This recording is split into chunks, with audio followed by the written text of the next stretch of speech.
Hello everyone, my name is Adthor, and welcome to my first ever YouTube video. So, today I'm going to be playing Fire Emblem 6, The Binding Blade, with some extra challenges that I will explain in a minute. So, this is my favorite Fire Emblem game, for lots of reasons that I won't get into right now. And I've done several challenge runs of this in the past. I published a hack on Fire Emblem Universe for the Oops All Sophia's run that I did a couple of months ago. And several people have said that they'd like to actually see how I beat these weird challenges, so I thought it'd be fun to try making a YouTube series. So we'll see how this goes. If this is something you're interested in, enjoy seeing, let me know, and maybe I will post more challenges. I will probably play more challenges regardless. So, the particular run that I'm starting today is a random deployment Ironman. So, let me start a new game. Ironman means that I don't reset. Even if someone dies, I just keep going. If Roy dies, the run is over. So, it forces me to play somewhat carefully, reliably. And random deployment doesn't directly affect anything until Chapter 6, but it means that whenever I have a choice of who to deploy, basically, I pick randomly. And I picked randomly out of all the units I could have recruited to that point. So, if someone has died, then they could still get rolled, and it's just an empty deployment slot.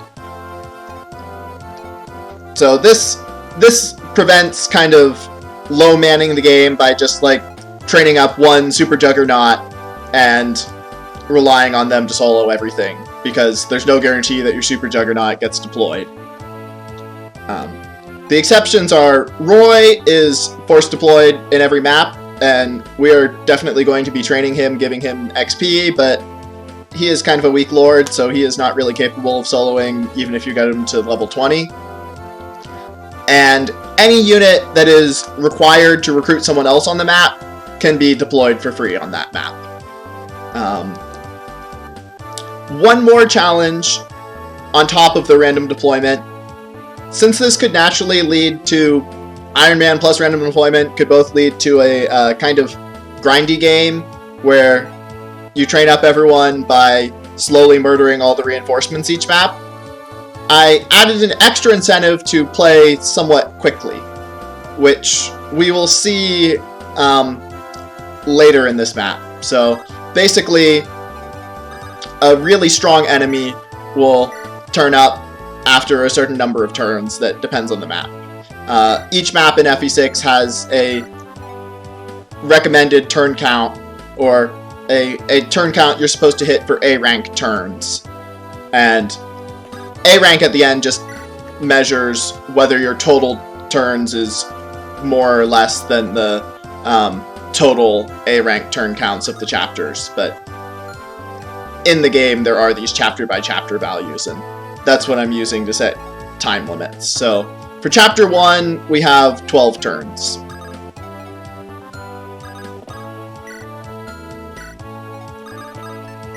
And other miscellaneous stuff, I'm going to be skipping the story. There are lots of other places you can watch FE6 story, or you can play the game yourself. I recommend playing the game. But also, once it gets back to player phase, I will turn off animations, at least for the early chapters. Sometimes I like seeing animations to get reminded of like what hit rates and damage I'm dealing with, but I don't think it's really necessary, at least in the early game here, and I don't want to make this take forever. Alright, so my main goal for this chapter is to train Roy. And get him as many levels as possible, because he's the one unit that I'm guaranteed to have every chapter, so having him be as good as possible will bring up the average quality of my team significantly.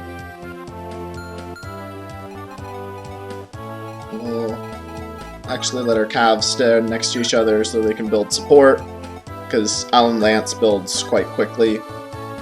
Supports are not that important when we have random deployment, but doesn't hurt. The fighter here will go after one of our calves on enemy phase and then get hurt enough that maybe Roy can kill him.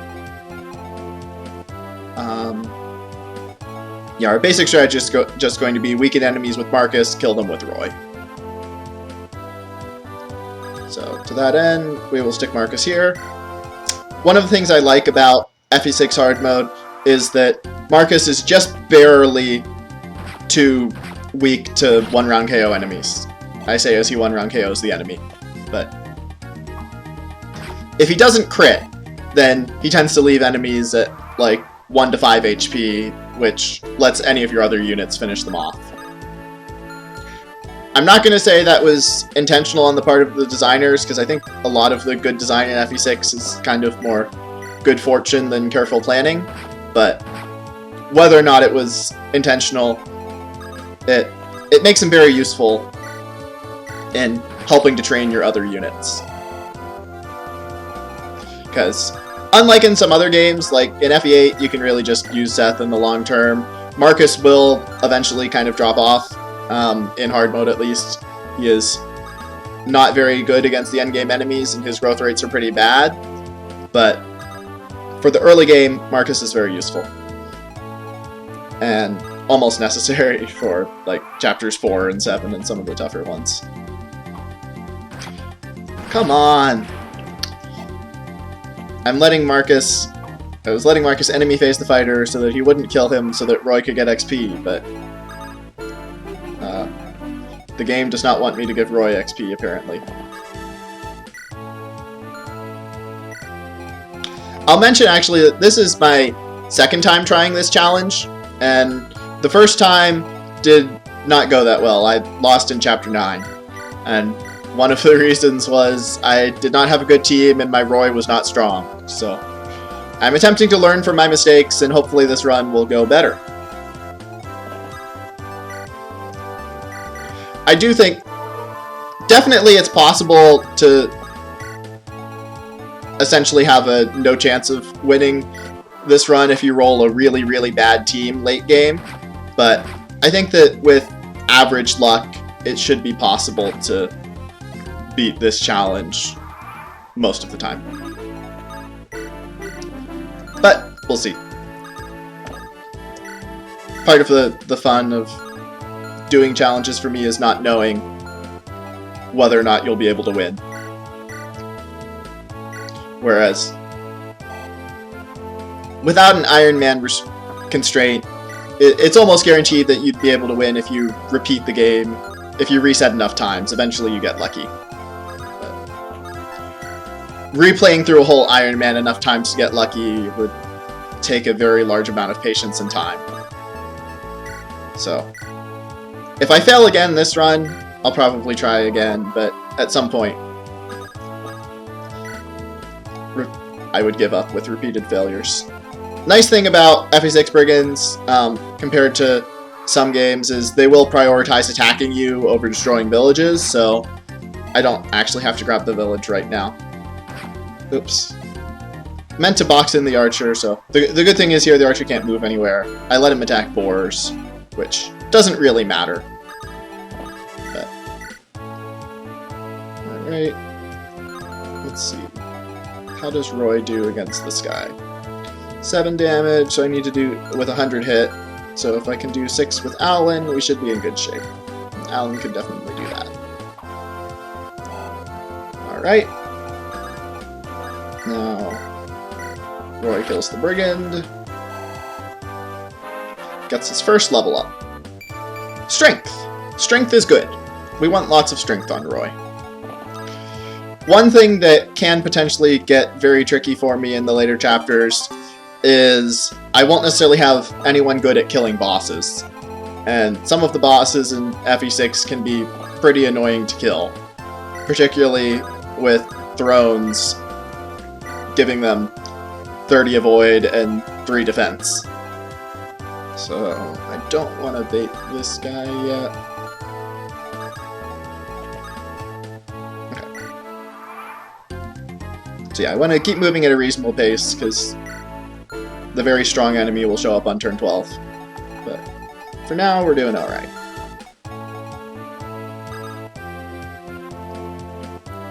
So let's get Marcus moving forward to bait the next set of enemies.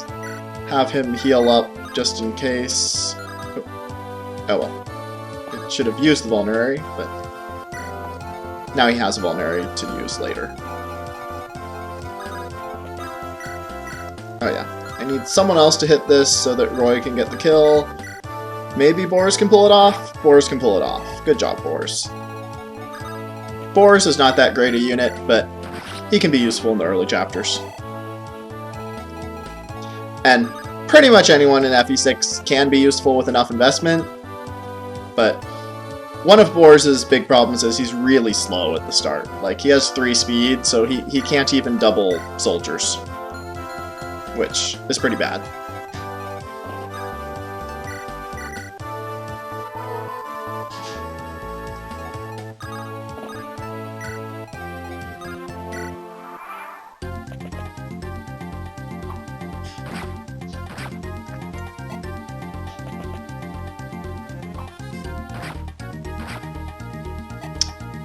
Alright, Marcus managed to not crit these guys, which means I can get a kill with Roy. And I am using the rapier here. It's useful because it gives me 100 hit, so there's no chance of the fighter countering and killing me. Also, there's another rapier coming in chapter 7, so there's not much need to conserve this one. So this fighter does 16 on 5. Yeah, he kills Roy, which means I don't want to let him attack Roy, so I'll give this kill to Lance instead.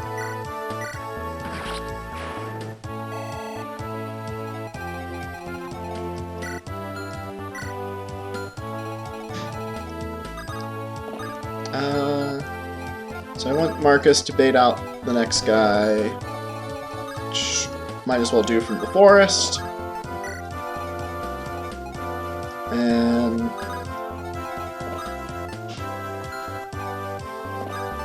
we'll just have my calves hang out, Bolt hang out, Boris hang out.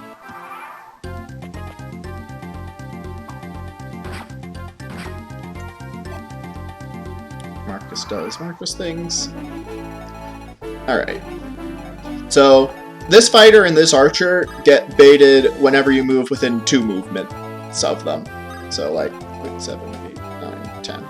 So if I move over here, I'll bait the fighter into moving.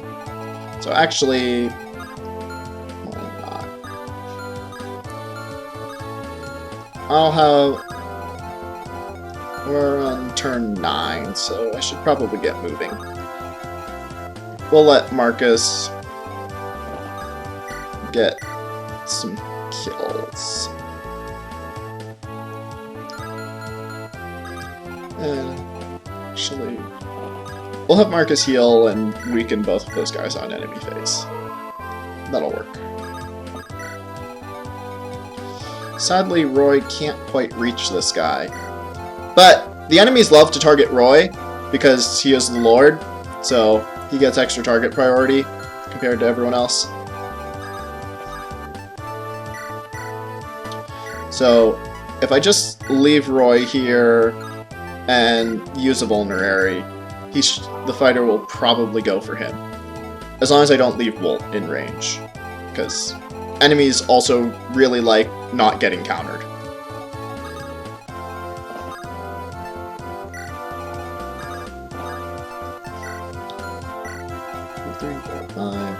So we'll back up. Boris will come support Roy or something. I don't know, they don't even have support. Yep, as expected, he goes for Roy, so Roy gets the kill. Marcus will weaken these guys. Roy's too far away, but I can give some XP to the calves. And oh, okay, he goes for Lance. That's right. And XP on my calves is also good because they turn into pretty good units with some experience. Alright. So I could have Marcus kill this guy so that, like, Alan could come up here and kill that one. That actually seems pretty good. If Alan misses, then he's going to face a death chance, but it's chapter 1. What are... If I reset the run here... Alright, yeah, 92 hit is good.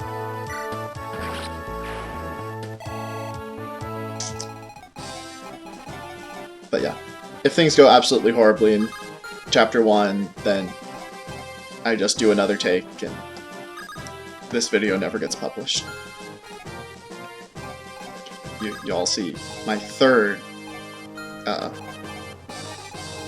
random deployment Ironman.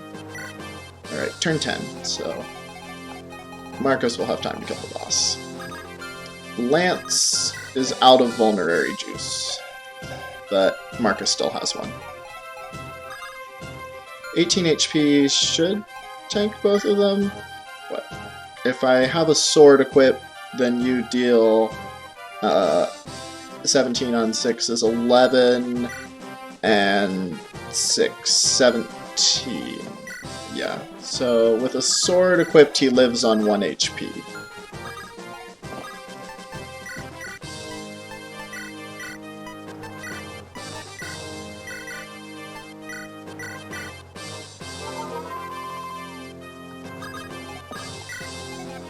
Oh wait, the fighter can't even get to him.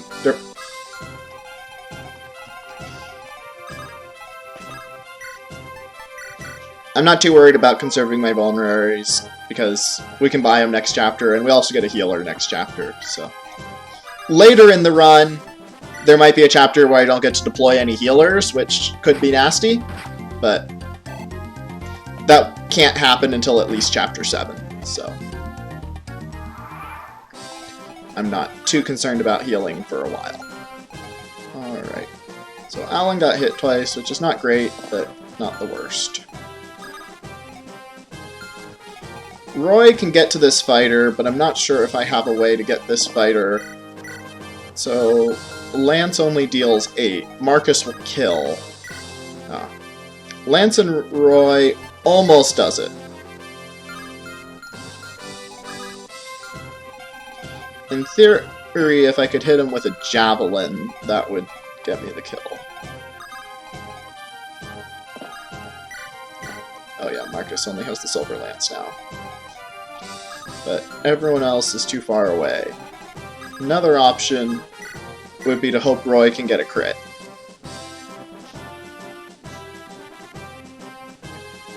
We could try for the crit, since he lives the counter, and... no. I think we're gonna have Marcus kill the archer. Overkill the archer. Alright. And then Roy can take out this guy over 2 turns. As I said, the enemies like going for Roy, so... Alan can get out of there. Who still has a vulnerary? You don't... Boris has a vulnerary. Boris does not need that vulnerary.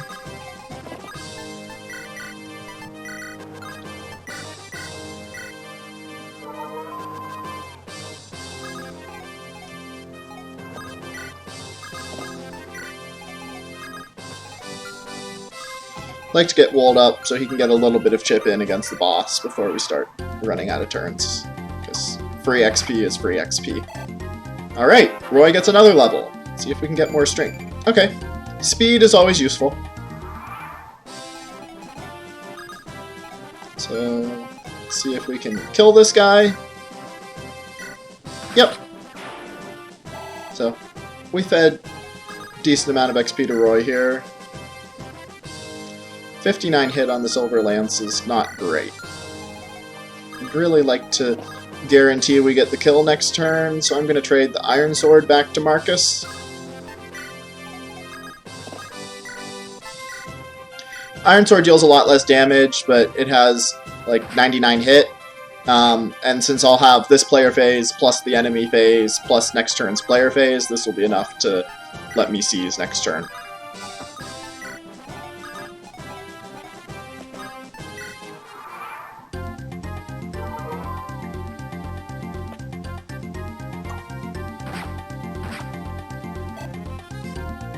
And yeah, there is the reason that we are hurrying. So this is the creatively named Dragon. And Dragon has pretty good stats. As in capped everything. Also, they have the Darkstone. So this weapon actually exists in vanilla FE6, but it's not used. No enemy actually has it. There's speculation that it was planned for a Dune at some point, but they decided to nerf her and make her kind of a joke as final boss. The only change I made, the stat boosts are what it normally gives, but I changed it to be a Siege Stone with 3 to 10 range. Because I originally had it as 1 to 2 range, but then I found in playtesting that it was possible to cheese the dragons by getting your unit surrounded by enemies so that the dragons couldn't get close enough to attack you. If you just had like a really high defense armor knight choking a point, then you could stall as long as you wanted. So now that they have siege stones, you really can't do that. Also, they fly, so you can't really kite them around obstacles either. Basically, also dragon slaying weapons are not effective against them. So basically, once the dragon, and a new one shows up every turn from Roy's starting point, and they're unblockable reinforcements. So pretty much any way you could think of cheesing them is ruled out. Once they show up, you really want to get out of here. So in this case, I guess you would have like one more turn if you hide everyone in the northeast corner, but we're just going to seize this turn. We'll see if we can give Wolt a little bit of XP. Nope, he misses. Wolt is bad, guys. And Marcus will kill the boss. It's possible to feed that kill to Lance or Alan sometimes, but as I was saying, we're on kind of a tight timer now, and training Lance and Alan is not as important in this run since they can't snowball as well when they're not guaranteed to be deployed. So that is Chapter 1, complete in 13 turns. Come back next time to see Chapter 2. And yeah, let me know in the comments if you have any feedback. This is my first time really doing a video commentary like this, so if you have suggestions on ways to do it better, I would be glad to hear them.